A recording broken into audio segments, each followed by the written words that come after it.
સપના ચૌધરી સામે બિનજામીનપાત્ર વોરંટ જારી કોલ કરવામાં આવ્યો હોવા છતાં તે કોર્ટમાં હાજર રહી ન હતી। 2021થી કેસ ચાલી રહ્યો છે। હરિયાણાની ડાન્સિંગ ક્વીન સપના ચૌધરી વિરુદ્ધ બિનજામીનપાત્ર વોરંટ જારી કરવામાં આવ્યું છે। મંગળવારે દિલ્હીની 30 કોર્ટે છેતરપિંડી કેસમાં સપનાની ગેરહાજરીને કારણે આ વોરંટ જારી કર્યું હતું। દિલ્હીની ઇકોનોમિક ઓફેન્સ વિંગ દ્વારા સપના વિરુદ્ધ ચાર્જશીટ દાખલ કરવામાં આવી છે। આ મામલો વર્ષ 2021નો છે, જ્યારે પવન ચાવલા નામના વ્યક્તિએ સપના વિરુદ્ધ ફરિયાદ નોંધાવી હતી। અહેવાલો અનુસાર મુખ્ય ન્યાયિક મેજિસ્ટ્રેટ રશ્મિ ગુપ્તાએ સપના ચૌધરી સામે બિનજામીનપાત્ર વોરંટ જારી કર્યું છે, કારણ કે તે કોર્ટમાં હાજર રહી ન હતી। કેસની સુનાવણી દરમિયાન CJMએ કહ્યું, સુનાવણીના છેલ્લા દિવસે આરોપી દ્વારા મુક્તિ માંગવામાં આવી હતી અને આજે પણ આરોપીને ફોન કરવા છતાં તે કોર્ટમાં હાજર ન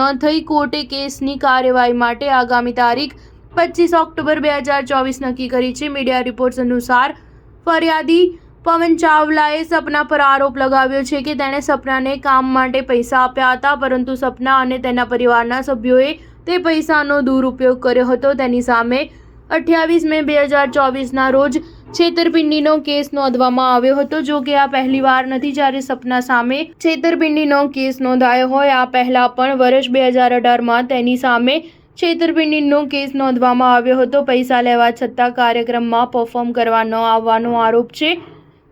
33 વર્ષની સપના ચૌધરીએ reality TV show Bigg Boss 11માં ભાગ લીધા બાદ સૌથી વધુ લોકપ્રિયતા મેળવી હતી।